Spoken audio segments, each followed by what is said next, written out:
Sebuah kisah mahakarya terbaik dari Esa Mintarja yang sangat populer di masanya, berlatar belakang kerajaan Singasari. Dengan bangga kami persembahkan kepada sahabat Permata TV tercinta semuanya dengan judul Kisah Pelangi di Langit Singasari.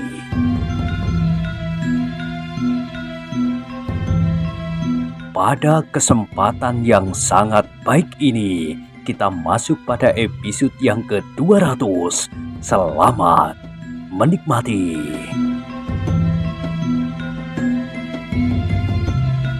Pada episode sebelumnya telah diceritakan, Jajar yang gemuk itu tidak segera mengatakan sesuatu. Ia masih saja duduk terpekur, seakan-akan ingin dipandanginya pusat bumi di bawah kakinya. "Bagaimana?" bertanya Ken Dedes. "Apakah kau masih tidak bersedia mengatakannya?" Jajar itu beringsut setapak, tetapi Ken Dedes menjadi semakin tidak sabar lagi. "Katakanlah, atau aku memanggil prajurit-prajurit itu." Ampun Tuan Putri," sembah Jajar yang gemuk itu. Sekali ia menarik nafas dalam-dalam sambil berkata, Baiklah, hamba akan mengatakannya, meskipun para emban masih berada di sini. Tetapi apabila kemudian ada hal-hal yang tidak menyenangkan hati tuanku, bukanlah kesalahan hamba. Hamba sudah mencoba untuk merahasiakannya, tetapi Tuan Putri sendirilah yang menghendaki lain." Mendengar jawaban Jajar itu sejenak Ken Dedes menjadi ragu-ragu, tetapi kemudian ia berkata, "Katakanlah, para emban tidak akan berbuat sesuatu yang akan menyedihkan hatiku." Sekali lagi Jajar itu menakupkan telapak tangannya di dadanya sambil berkata, "Baiklah tuanku, hamba memang membawa pesan tentang Kakanda Tuan Putri itu." Ken Dedes mengerutkan keningnya. Sahutnya, "Coba, katakanlah sekali lagi Jajar, kau membawa pesan dari Kakang Mahesa Agni atau pesan tentang Kakang Mahesa Agni?" "Ampun tuanku, maksud hamba pesan tentang Kakanda Tuan Putri." "Oh." Ken Dedes menarik nafas dalam-dalam, seolah-olah ingin dilontarkannya kekecewaan yang menyesat di dalam dadanya. "Jadi kau hanya mendapat pesan tentang Kakang Mahesa Agni, bukan dari Kakang Mahesa Agni?" "Demikian tuanku." "Oh." Sekali lagi Ken Dedes berdesah.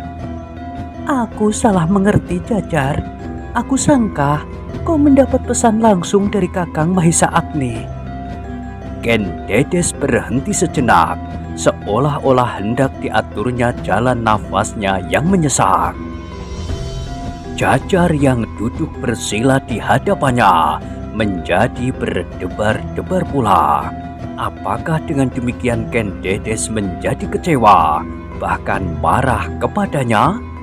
Apakah dari kedua persoalan itu terdapat perbedaan yang terlampau jauh, sehingga permaisuri tidak lagi mau mendengarkannya?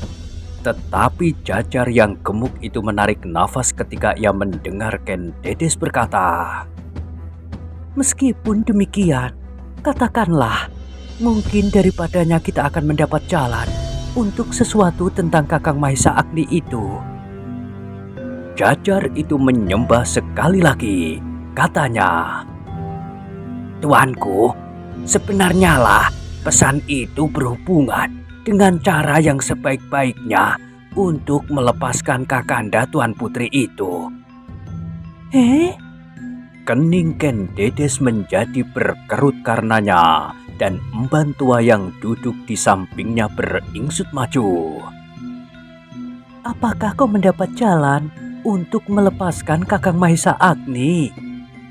Ken Dedes menjadi terlampau bernafsu, sehingga dengan serta-merta ia bertanya langsung kepada Jajar yang gemuk itu.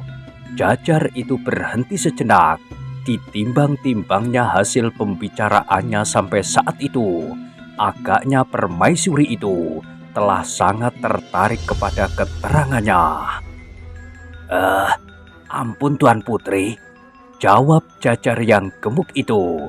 Dari matanya memancarlah kelicikan hatinya yang terlampau licin. Tetapi ternyata duduknya tidak secerdik yang diinginkannya sendiri. Sebenarnya lah demikian. Ken Dedes sudah tidak lagi memperhatikan betapa Jajar yang gemuk itu tersenyum kecil sambil menundukkan kepalanya. Pada tingkat pertama, ia sudah menemukan kemenangan kecil dengan mudahnya. Buat apa aku berhubungan lagi dengan kuda sempana dan kawannya itu? Seandainya aku menerima sekotak perhiasan dari permaisuri ini, katanya di dalam hati. Jajar, suara Ken Dedes menjadi bergetar. Apa kali ini yang harus kita lakukan untuk itu? Tuanku, jawab Jajar itu. Justru karena kemenangan yang baginya sangat menyenangkan itu, ia menjadi berdebar-debar karenanya. Aku telah bertemu sendiri dengan kuda sempana dan kawannya yang ternyata telah menyembunyikan Kakanda Tuan Putri itu. Iya, potong Ken Dedes tidak sabar. Mereka akan tidak berkeberatan melepaskan Kakanda Tuan Putri, tetapi mereka memerlukan tebusan untuk itu. Oh, Ken Dedes menarik nafas dalam-dalam. Sekali lagi ia terlempar ke dalam kekecewaan yang mendalam. Sejenak terdengar desah beberapa orang emban, dan emban tua yang duduk dekat di sisi Ken Dedes itu menundukkan kepalanya semakin dalam.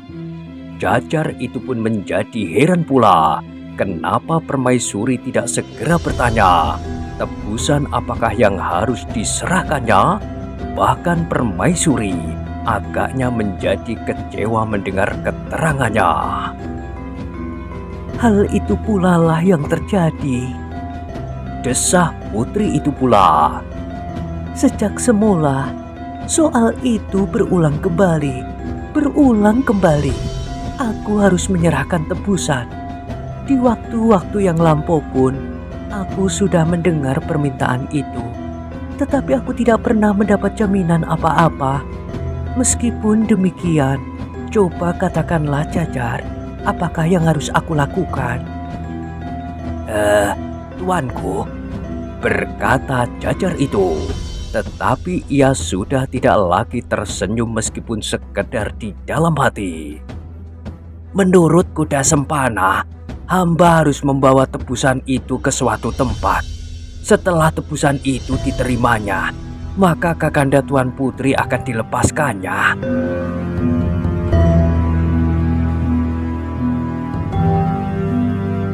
Sederhana sekali, Jajar. Tetapi apakah hal yang demikian itu dapat dipercaya? Tentu Tuan Putri. Ken Dedes menarik nafas panjang sekali. Sedang wajahnya yang cantik itu pun menjadi semakin suram dan sedih. Permaisuri itu sama sekali tidak yakin bahwa penyelesaian itu akan dapat terjadi dengan begitu sederhananya. Meskipun demikian, ia ingin tahu juga, ingin mendengar penjelasan Jajar itu lebih lanjut. Apakah tebusan yang harus aku berikan? Bertanya Ken Dedes itu. Jajar itu menjadi berdebar-debar. Kuda sempana dan kawannya itu minta perhiasan permaisuri sepengatek. Sudah tentu bukan sekedar perhiasan yang sering dipergunakan sehari-hari. Perhiasan yang dimaksud adalah perhiasan kebesarannya sebagai seorang permaisuri. Sepengatek penuh, sepasang supang, tusuk konde, hiasan rambut yang lain, cunduk kantil, kalung berangkai, kelat bahu sabuk selepe, sampar pada binggel-binggel tretes, cincin, dan sebagainya. "Oh, berapa nilai dari barang-barang itu?" desis Jajar itu di dalam hatinya. Karena Jajar itu tidak segera menjawab, maka Ken Dedes mendesaknya. "Bagaimana, Jajar?" "Oh, ampun tuanku," sahut Jajar itu tergagap. Sebenarnya hamba tidak berani menyebutkan permintaan itu." "Kenapa?" Permintaan itu hampir tidak mungkin dapat terpenuhi, tuanku, kecuali apabila permaisuri benar-benar menghendaki keselamatannya." "Katakan, apakah yang diminta?" Terlampau berlebih-lebihan, tuanku." "Iya, tetapi kau belum menyebutnya. Apakah yang dikehendaki? Apakah yang berlebih-lebihan itu? Uang atau perhiasan, pangkat atau apa saja? Mungkin ia ingin dibebaskan dari segala tuntutan dan hukuman." Tidak, tuanku, bukan itu. Orang seperti Kuda Sempana dan kawannya itu tidak akan lagi memperhatikan tuntutan dan hukuman, sebab mereka merasa dapat menghindarkan diri dari hukuman yang seharusnya diberikan kepada mereka." "Iya, tetapi apa? Apa?" Ken Dedes menjadi jengkel karenanya. Ampun tuanku," berkata Jajar itu. Tetapi ia terdiam pula sejenak. Sengaja ia membiarkan Ken Dedes menahan nafasnya. Ia senang sekali melihat permaisuri itu hampir pingsan, menunggu kata-katanya. Tetapi Jajar itu menjadi kecewa ketika ia mendengar emban yang tua itu, yang duduk di sisi Ken Dedes itu berkata, "Ampun Tuan Putri, Jajar itu sengaja membuat Tuan Putri menjadi berdebar-debar. Ia sengaja membuat agar Tuan Putri memaksa-maksanya untuk mengatakan. Dengan demikian, ia merasa sangat Tuanku perlukan. Karena itu Tuan Putri, biarkan saja ia berkata. Kalau ia berkeberatan, biarlah tidak usah dikatakannya. Sebab apa yang akan dikatakan itu pun sama sekali tidak akan meyakinkan. Seperti apa yang pernah kita dengar sebelumnya. Tebusan, tebusan dan tebusan, tetapi tanpa jaminan apapun." Jajar itu memotong. Sebaiknya kau tidak usah turut campur. Bahkan sebaiknya kau pergi saja dari sini."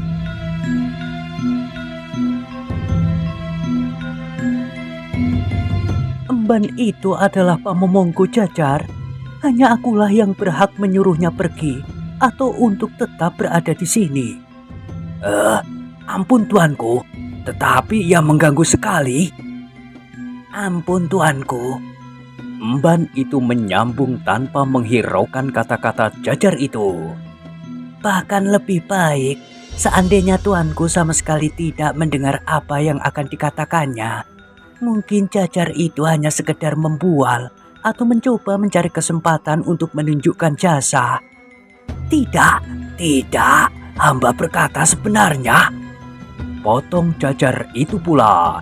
Ia menjadi semakin gelisah ketika permaisuri pun berkata, "Ternyata kau hanya membual. Benar kata-kata bibi bahwa sebaiknya aku tidak usah mendengarkan kata-katamu." Ampun tuanku, dengarkanlah. Tidak terlampau panjang tuanku." Jajar itu hampir menjadi pingsan ketika ia melihat Ken Dedes berkisar dan tidak lagi memandanginya. Bahkan permaisuri itu pun berkata, "Kita mencari bunga menur itu saja, Bibi." Ampun tuanku, ampun." Jajar itulah yang kini kebingungan seperti terbakar kumisnya. Hamba akan segera mengatakan yang diminta oleh Kuda Sempana dan kawannya itu adalah perhiasan tuanku. Perhiasan? Apakah tuanku mengerti maksud hamba? Tetapi Ken Dedes seakan-akan tidak mendengarnya. Sekali lagi ia berkata, "Bibi, apakah kolam itu sudah dibersihkan?" "Mudah-mudahan tuanku. Apabila belum, maka Jajar yang gemuk itulah yang bersalah." "Tuanku, tuanku." Jajar itu kini hampir merangkak mendekati Ken Dedes. Dengarlah tuanku, yang diminta untuk menebus kakanda tuanku adalah perhiasan." Ken Dedes menarik nafas dalam-dalam. Ia mendengar kata-kata Jajar itu.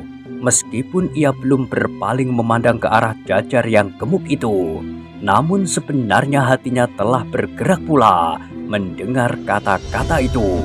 Kalau hanya sekedar perhiasan, maka tebusan itu tidak terlampau sulit baginya. Jajar itu menjadi semakin gelisah karena Ken Dedes itu berpaling pun tidak.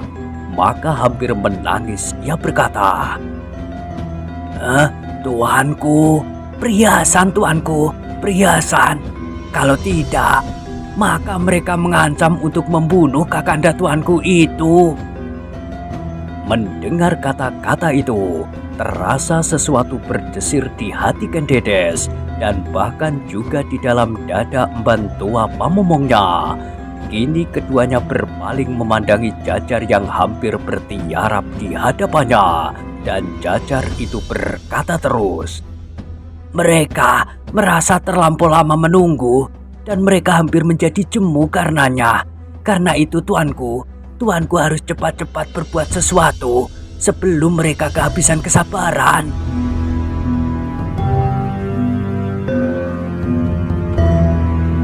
Ken Dedes mengerutkan keningnya. Kini ia sudah tidak dapat berpura-pura lagi. Wajahnya kembali menjadi tegang. Namun ia tidak mau lagi memaksa-maksa Jajar itu untuk berkata. Ia tahu bahwa Jajar itu pasti akan menjadi terlampau berbangga diri karena merasa sangat diperlukan oleh permaisuri. Tuanku," berkata Jajar itu selanjutnya, "menurut pertimbangan hamba, tuanku harus segera berbuat sesuatu. Kuda Sempana dan kawannya itu sudah tidak mau menunggu terlampau lama." Meskipun Ken Dedes berusaha untuk menekan perasaannya, namun tampak juga dahinya berkerut. Sedang emban tua yang duduk bersimpuh di atas rerumputan di sampingnya itu menjadi cemas, terlampau cemas. "Nah, tuanku, bagaimanakah sikap tuanku?"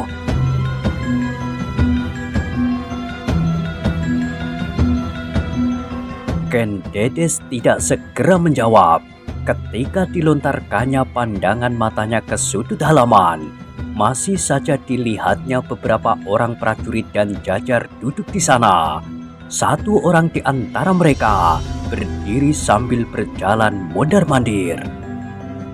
"Jajar," berkata Ken Dedes kemudian, "aku rasa kau belum berkata seluruhnya. Perhiasan apakah yang dimaksud? Dan apakah tidak ada pesan yang lain? Bagaimana perhiasan itu akan sampai ke tangan Kuda Sempana? Dan bagaimana Kakang Maesa Agni akan sampai ke istana?" Sudah hamba katakan tuanku, tebusan itu harus hamba bawa dan hamba serahkan kepada mereka di tempat yang mereka tentukan. Sedang perhiasan yang mereka minta itu adalah... Jajar itu berhenti sejenak. Terjadilah pergolakan di dalam dirinya. Kawan Kuda Sempana minta kepada permaisuri itu sepengatek. Sedang untuk dirinya sendiri, ia harus berusaha sendiri. Katanya di dalam hatinya, "Aku harus minta lebih dari sepengatek. Semua itu akan aku miliki. Tetapi apabila terpaksa, aku akan masih mempunyai kelebihannya." Sekali lagi Ken Dedes hampir tidak bersabar menunggu Jajar itu berkata.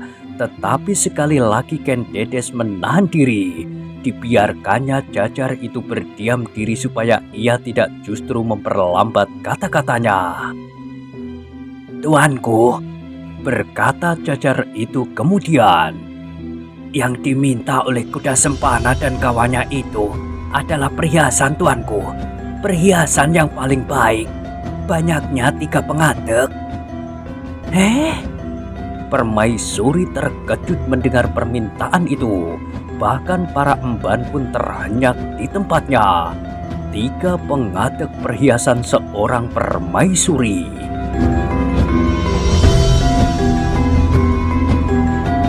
"Jajar," suara Ken Dedes kini bergetar. "Apakah kau tidak salah mengatakannya?" Tidak tuanku. 3 pengadek. 3. Iya, 3. Aku tidak salah lagi. 1, 2, kemudian 3. Begitulah tuanku." Ken Dedes menarik nafas dalam-dalam. Sejenak ia terdiam. Dilontarkannya pandangannya jauh-jauh ke depan, menembus dedaunan dan pohon-pohon perdu, seolah-olah hendak dilihatnya jauh ke seberang taman, tempat Mahesa Agni disembunyikan. Ken Dedes itu terperanjat ketika Jajar itu bertanya, "Bagaimana tuanku? Apakah tuanku setuju? Hamba akan segera menyampaikan dan kakanda tuanku itu akan segera dilepaskan. Jangan menunggu mereka kehabisan kesabaran tuanku, supaya kakanda tuan putri itu tidak mengalami cedera apa-apa." "Jajar," berkata Ken Dedes, 3 pengadek perhiasan itu bukanlah sekedar benda-benda yang dapat aku ambil begitu saja dari istana. Kau tahu berapa nilai dari perhiasanku sebagai seorang permaisuri itu? Sepengadek." Jajar itu menggeleng lemah. Ampun tuanku, hamba tidak mengetahuinya." "Tidak sepengadek Jajar, tetapi sepasang subang itu saja, hanya sepasang." Sekali lagi Jajar itu menggeleng. Tidak tuanku." "Nah, kau pasti juga tidak akan dapat membayangkan berapa harga 3 pengadek perhiasan itu." Hamba tuanku, memang hamba tidak dapat membayangkan nilai daripadanya." "Kalau demikian, maka dengarlah. Sepengadek perhiasanku Jajar akan sama nilainya dengan seisi padukuhan, beserta sawah ladangnya, bahkan pedukuhan yang paling kaya, terhitung semua perhiasan, ternak dan iwennya, selain manusianya." Terasa bulu-bulu Jajar itu meremang, tetapi kemudian tumbuh pulalah kebanggaannya atas dirinya. Katanya di dalam hati, "Kesempatan ini tidak akan terulang sampai 2 kali. 3 pengadek perhiasan permaisuri adalah 3 pedukuhan yang paling kaya dengan segenap isinya, rumah-rumah berunjung yang besar, joglo dan segenap perabotannya, perhiasan-perhiasannya dan ternak iwennya, bahkan segenap sawah ladangnya." "Apakah kau dapat membayangkannya Jajar?" Hamba tuanku," sahut Jajar itu. "Betapa banyak nilai dari perhiasan itu." 3 pengadek untuk menebus Kakang Mahesa Agni." "Begitulah tuanku, tidak ada tawaran lain apabila tuanku menginginkan kakanda tuanku itu selamat." Ken Dedes menekurkan kepalanya. Kuda sempana dan kawannya itu dapat saja menyebut apa saja yang mereka kehendaki untuk menebus Mahesa Agni. Kuda sempana tahu betul bagaimanakah hubungannya dengan Mahesa Agni, seperti kakak beradik sekandung. Kuda sempana tahu betul bahwa Mahesa Agni telah melepaskannya dari bencana berulang kali. Itulah sebabnya maka pemerasan itu pun dilakukannya tidak tanggung-tanggung. 3 pengadek perhiasan, betapa besar nilainya.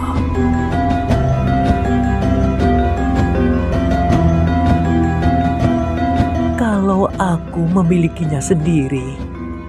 Desis permaisuri itu tiba-tiba di dalam hatinya. Kalau aku tidak terikat oleh Aku Tunggul Ametung, maka nilai Kakang Mahesa Agni itu jauh lebih besar dari 3 pengatek perhiasan itu. Ia telah menyelamatkan nyawaku, bahkan kehormatanku, pada saat kuda sempana itu menjadi gila. Jajar yang gemuk dan berkumis itu menunggu jawaban permaisuri dengan hati yang berdebar-debar.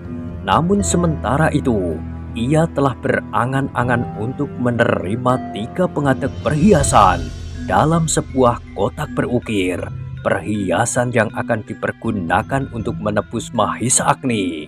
Tetapi kotak itu akan dibawanya lari, bersembunyi di tempat yang jauh, yang tidak mungkin dikunjungi oleh kuda sempana dan kawannya maupun oleh Aku Tunggul Ametung beserta prajurit-prajuritnya.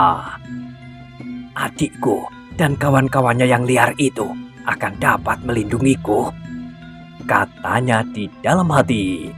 Tetapi ternyata permaisuri tidak segera menjawab. Permaisuri itu masih saja merenung memandangi lembaran-lembaran daun di kejauhan. Tetapi ternyata ia tidak melihat sesuatu. Pandangannya seolah-olah menjadi kabur karena gelora di dalam dadanya. Jajar itu kemudian tidak dapat bersabar menunggu.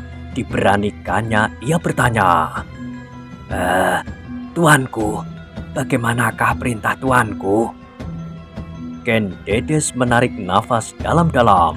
Beberapa kali ia mendengar bahwa untuk melepaskan Mahesa Agni memang diperlukan tebusan. Tetapi baru kali ini ia mendengar berapa besar tebusan yang diminta.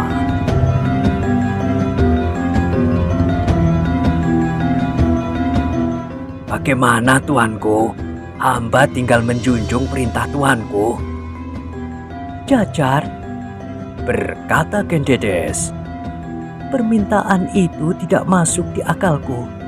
Betapa aku mengharapkan Kakang Mahesa Agni lepas dari tangan mereka. Tetapi permintaan itu hampir tidak mungkin aku penuhi. Jajar yang gemuk itu mengerutkan keningnya. Dan tanpa sesadarnya ia berkata, tetapi keselamatan kakanda tuanku itu sedang terancam.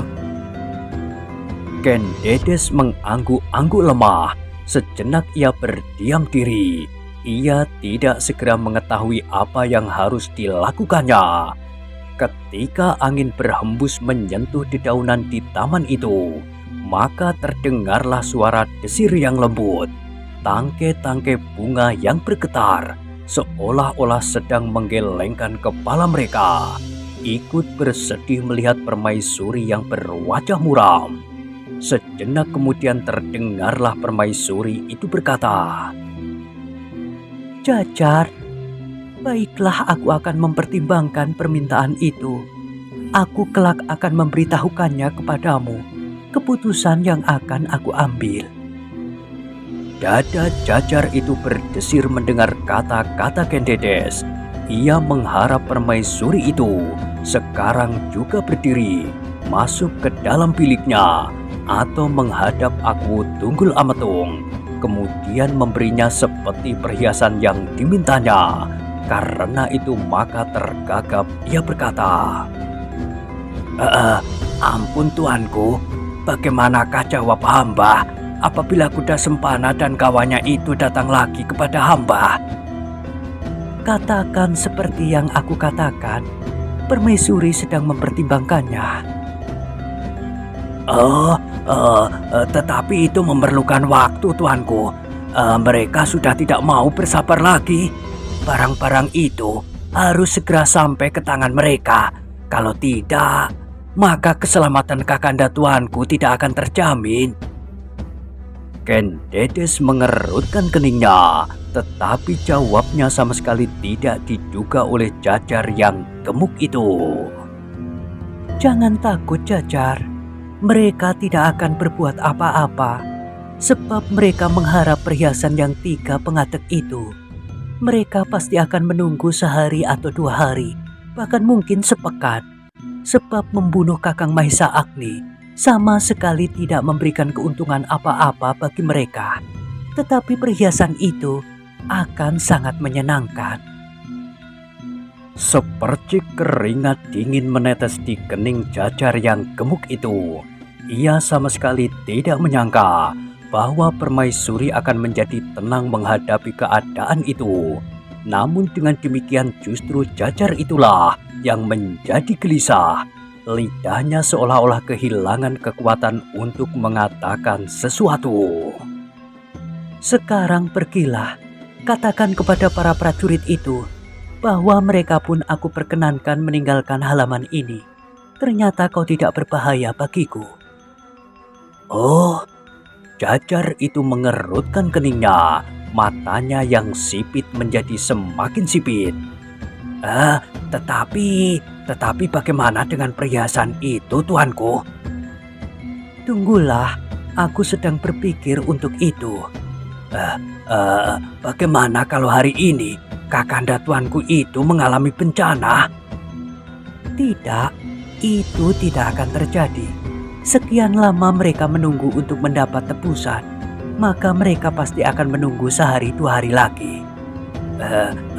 Tetapi Pergilah, tuanku. pergilah. Jajar itu tidak dapat menjawab lagi. Harapannya untuk mendapatkan perhiasan hari itu juga telah gagal. Tetapi ia tidak berputus asa. Ia memastikan bahwa Permaisuri akan memberikan perhiasan itu kepadanya. Soalnya hanyalah waktu. Sekarang, besok atau mungkin 2-3 hari lagi. Tetapi barang-barang itu pasti akan menjadi miliknya. Dengan gemetar Jajar itu membungkukkan badannya sambil berkata, "Ampun tuanku, perkenankanlah hamba meninggalkan tempat ini." Ken Dedes mengangguk. Dipandanginya Jajar itu beringsut mundur, kemudian berjalan sambil berjongkok beberapa langkah. Baru-baru kemudian tertatih-tatih, ia berjalan ke sudut halaman menemui para prajurit dan kawan-kawannya untuk menyampaikan perintah Permaisuri bahwa mereka diperkenankan meninggalkan taman itu.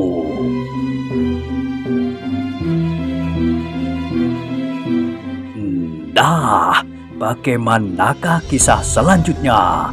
Silahkan ikuti terus kisah Pelangi di Langit Singasari pada episode berikutnya. Sampai jumpa.